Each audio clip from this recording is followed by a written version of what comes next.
Benny the Butcher's The Plugs I Met may be the hardest hip hop project of all time. Through the record's 7 songs that play out through 25 minutes of grimy production and lyrical mastery, we watch Benny the Butcher deliver the most calculated and well thought out performance of his career.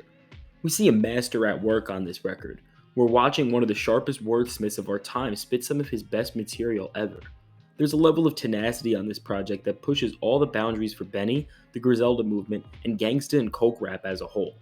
Just from looking at the cover, which is taken straight out of the movie Scarface, we see Tony Montana and Alejandro Sosa. Just from looking at these mob movie legends, you understand The Plugs I Met is a project that's just as daring as the film represented on the artwork. It's not just Benny who puts together this hip hop masterclass alone, but featured MCs including Black Thought, Jadakiss, Pusha T, Conway the Machine, and also producers like The Alchemist, DJ Shay, and Derringer all add to this project in ways that push it leaps and bounds forward. The Plugs I Met begins with the intro skit, which pays homage to the Dead Prez track Wolves off their classic album Let's Get Free. We hear the voice of activist Omali Yeshetta as he talks about the figurative relationship between the wolf and the blade. The use of this skit is to represent the relationship between drug dealers and law enforcement. Throughout Benny's catalog, he's claimed to be a former drug dealer, and this monologue attempts to show listeners why Benny, or anybody in general, would sell drugs. Do you blame somebody for bending the law, or should you respect them for trying to put food in their cabinet, for trying to support people around them? Do we blame the people who try to lock them away, or do we blame those who created this situation in the first place? While we are left thinking about these questions, the album opens into its true first song with Crowns for Kings. Benny immediately builds on this question the intro skit poses, as we see the Griselda MC stand proud through all that he has done. He's rapping at the highest level he ever has. His wordplay, his delivery, it all culminates into one of the best performances of his entire career. Lines like "Burn my bridges" came back a good swimmer like Phelps, and "the judge will give you life later that day, he gonna be playing golf" solidify this and the overall themes of this verse. We see Benny here both cocky and fearless while also calculated and smart. Concluding this verse from the Butcher, the DJ Shay produced instrumental enters a quick bridge, and joining Benny on the cut, we see none other than the Roots Black Thought.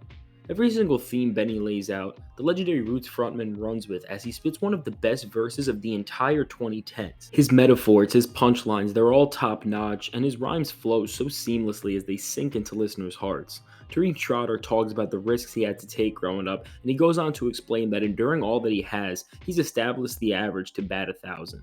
With one of the best rap songs of the 2010s serving as the true introduction to the Plugs I Met, the rest of the project has some huge shoes to fill, and it manages to not shy away one bit. Sunday School increases the griminess with its eerie instrumental and further fleshes out the ideas of the project. Benny goes further into the experiences he's had drug dealing and relates a lot of what he's seen in the drug game to what he's seen in the rap game. The same hunger he had to make money on the streets is the same hunger he has to dominate in hip hop. Frequent collaborator 38 Speech delivers a verse that supports Benny in every sense of the word. Speech brags about what he's done and toasts to the future, and closing out the track once and for all, we see legendary Yonkers MC Jadakiss, who finishes off the cut delivering a performance that's as good as ever. Starts off this verse reminiscing on everything he did on the streets. He tells stories of his drug dealing days, and the verse really is one of his best features ever, as he goes into the nitty gritty detail about what happened, all the different occurrences with the law, all the different occurrences on the streets, different things he did. He conveys all of this through such elusive wordplay. It really is a legendary verse and one of the better on the album as a whole. The following song, Dirty Harry, consists of a frightening boom bap beat that's put together by both Derringer and Beat Butcher. We see Benny team up with 2 MCs here, but this time with RJ Payne and his fellow Griselda member Conway the Machine. Topically, there is nothing different going on at this point, but just as we saw in Sunday School, each song is heightening the stakes to the concept presented about the wolf and the blade. All 3 rappers' verses are filled with memorable quotables and bars that will make your head turn, and the next song, Took the Money to the Plug's House, is the first time we see an Alchemist beat on the album, and it's also the first time we see Benny rap in an environment of his own.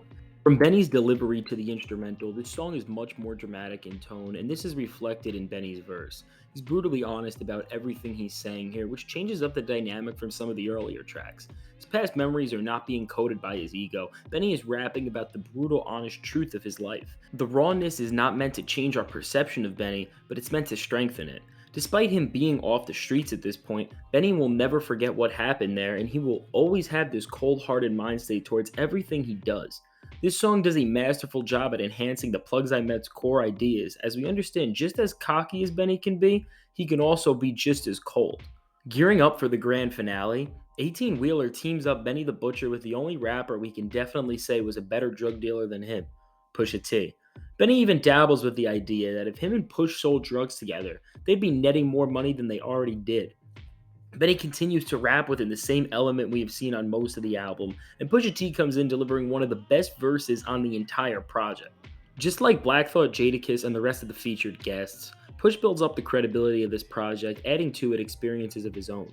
He goes into what it meant to be in his shoes during his time on the streets. He even claims that he would only work with people if there was an 80-20 split his way, which leads into one of the best bars on the project: "Why would I ever go 50-50? You ain't half of me." This song is a coke rap dream come true, and it really is everything you would imagine from a Benny the Butcher Pusha T collab. Concluding the record, we have the outro track 5 to 50.